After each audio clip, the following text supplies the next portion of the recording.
Miftahul jannah la ilaha illallah. Luang kunci kok dikasihkan. Kita ini masuk neraka gak pantas, enggak bawa kuncinya kok masuk gitu. Harusnya kita ini masuk surga, kita kan pegang kunci surga, gak pegang kunci neraka.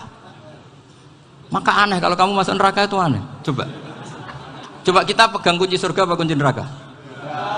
Tapi kadang teman saya suka neraka ora ono kuncine. Karena tidak ada pintunya. Terus saya bilang, kamu kok tahu? Memangnya mau ke sana kata saya. Saya tidak punya rencana tahu neraka.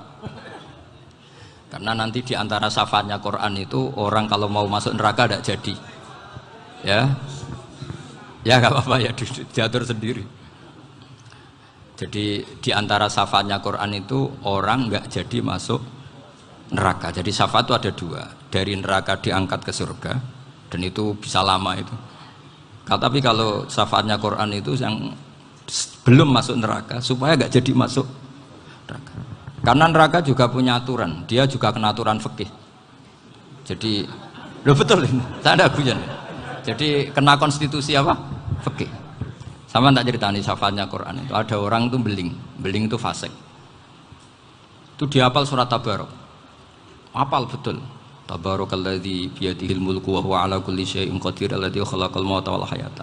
Pertanyaannya gini, boleh enggak orang menginjek surat Baqarah? Boleh enggak? Enggak.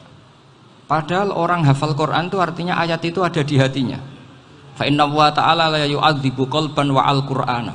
Allah tidak akan menyiksa hati yang menyimpan Quran, yang jadi flash disknya Quran, yang jadi rekaman Quran. Singkat cerita orang ini hafal.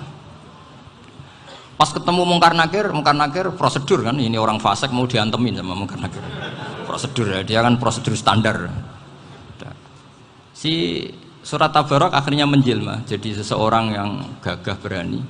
Kamu nggak boleh nyiksa orang ini. Saya ini kalamullah. Kalau kamu nyiksa dia berarti nyiksa saya. Kamu berani sama kalamullah. Wah ya tidak berani jadi Mungkar Nakir. Tapi orang itu nakal, harus saya gebukin. Tapi kata Quran tadi, tapi saya di situ pasti kena saya. Oh debat, nggak ada lajnahnya ini nggak ikut. Kalau Gus Wirjon ikut jadi lajnah.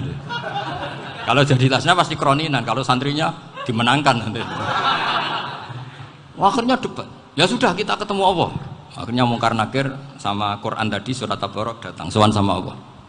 Terus kata Allah, memangnya kenapa Mungkar Nakir? Saya harus nyiksa dia karena dia fasik ya Allah. Memangnya kenapa surat Tabarok? Saya ada di situ. Menurut aturan orang tuh nggak boleh injak-injak Quran. Kalau dia nutuk saya, nutuk Quran, itu harus dikasih tahu fikihnya Mungkar Nakir.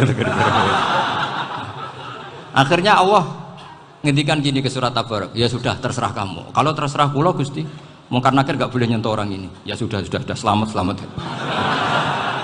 Sehingga terus itu sama baca di termasuk mujizatnya surat Tabarok di tafsir Ibnu Katsir banyak. Karena tadi logikanya malaikat itu juga kena aturan fikih. Sehingga banyak ulama termasuk Said Muhammad ngendikan pertanyaan Mungkar Nakir itu tidak semua orang kena. Kalau semua orang kena nanti kalau tanya Nabi Muhammad, waman nabiyuka? Kacau kan jawabnya. Nabi kamu siapa? Lu saya ini nabi. Ya kan?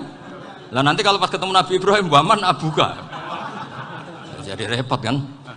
Makanya ada kiai yang guyon kalau ditanya merebuka, saya ini guru tauhid sembrono. Saya ini ngajar Ummul Barohin, kamu tanya merebuka. Masyhur itu keramatnya Imam Malik itu. Ada Ashabu Malik, rajulun min ashabi Malik. Beliau ditanya Mungkar Nakir merebuka menabiuka. Imam Malik datang, ini seumur-umurnya itu ngajar tauhid. Kok kamu bedai enggak sopan kamu? Dan kita berharap barokah sampean ngaji nanti itu. Yes. Malaikat itu anak sungkane gitu. Dan saya meskipun guyon itu serius. Bedanya orang alim sama ndak itu di situ. Kalau orang alim itu guyon itu masih bener, masih serius. Coba saya bacakan ayatnya. Ala inna auliya Allahi la khaufun alaihim wa lahum yahzanun. Terus lahumul busyra fil hayatid dunya fil akhirah. Artinya kalau Mungkar Nakir dengan penampilan garang gitu, berarti ada ketakutan apa enggak? Ada, padahal ciri utama walinya Allah tidak ada ketakutan. Makanya itu termasuk dalilnya Sayyid Muhammad, tidak semua orang alami seperti itu karena wali-wali itu la khaufun alaihim wa lahum yahzanun. Anak kiai ketemu karena kerja buat tidur wedek. Iku dreseke ora kepala pertanyaan tok, nek konan santri piye? Lho isen wis kiai dihanjuti mungkar nakir. Malu gak kira-kira? Mesti plengaan konan santri piye? Nak jawabannya gampang karena pernah ngajar tauhid. Makanya Sayyidina Ali ini cerita ini ada di kitab Nurul Dholam. Sama lihat di kitab Nurul Dholam karangannya Syekh Nawawi Banten. Itu Sayyidina Ali itu ya, andai kan orang biasa mungkin ya agak-agak hasut, tapi ini wali gak boleh kamu katakan hasut. Dia itu mangkal sama Umar. Orang kok setiap orang pernah dibentak. Apa dia berani bentak mungkar nakir? Penasaran dia. Bagaimana perangnya Umar itu berlanjut enggak gitu kira-kira. Akhirnya minta, ya Allah saya minta kasyaf. Ya karena yang minta Sayyidina Ali karena mau wajah dituruti sama kasyaf. Dilihat Sayyidina Umar pas meninggal itu. Jadi hasud itu ya kadang penting asal baik. Loh betul bahasa Kanjeng Nabi kadang la hasada illa fisnaten. Itu Nabi membahasakan ya hasad. Gus Verson saja yang nafsirkan ghobtoh itu kan gaya-gayanan sebagai ulama. Aslinya Nabi ngendikannya itu la hasada illa fisnaten. Ulama yang ganti itu namanya ghobtoh. Wong Nabi sendiri nyebut hasad kok kamu tafsiri ghobtoh. Ya hasad ya hasad. Udah enggak usah ditawil-tawil pokoknya gitu. Kalau sampean nggak percaya nggak apa-apa. Kok gitu aja kok repot. Karena sampean nggak percaya kemungkinannya dua. Satu nggak ngerti. Dua sama-sama alim kan dari awal kalau sama-sama alim kan laisa li alimin ayuqallida aliman akhir. Kita nggak perlu saling mengikuti. Ngapain hasud? Biasa aja. Akhirnya Sayyidina Ali kasih. Pas Umar bangun setelah mati kan bangun, setelah meninggal bangun. Mungkar nakir datang dengan perang yang sangat garang. Itu digambarkan Sayyidina Ali matanya itu kal kidril ghali. Kayak apa? Kendil yang apa? Menganga. Wah, seru. Sayyidina Ali senang, paling takut ini Umar. Senangnya bukan main. Wah, ini mesti takut Umar. Biasa. Ternyata enggak, Umar malah bangkit. Woi, mungkar nakir. Kamu tahu menghadapi siapa?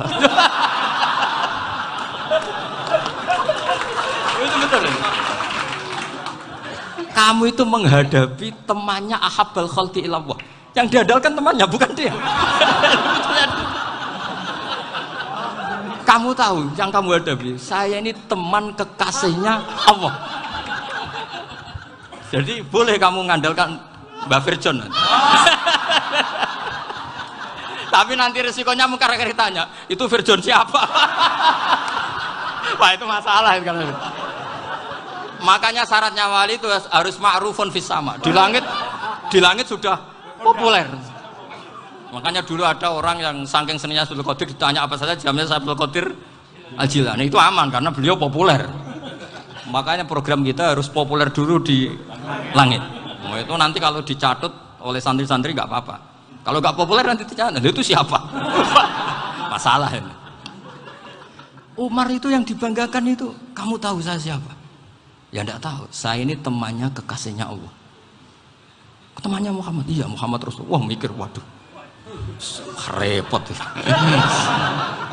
Loh di dunia aja gitu kan, temannya presiden, temannya panglima, apalagi ini temannya Sayyidul Awalin wal Akhirin. Di dunia aja bilang temannya presiden, menteri, orang sudah takut, apalagi ini temannya Sayyidul Awalin. Hanya karena terus konfirmasi sama Allah, gimana ya Allah ini ngadepi. Sebetulnya yang diandalkan itu temannya, bukan dia.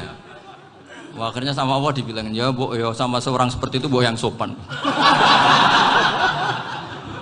Terus semenjak itu mungkar nakir itu nggak selalu berpenampilan seperti itu, sangat. Jadi semoga itu konsisten sampai nanti. Jadi kamu kalau ingin nggak takut mungkar nakir, jadi wali dulu. Karena syaratnya tadi hanya wali sing la khaufun alaihim wa lahum yahzanun lahumul busyra fil hayatid dunya fil akhirah.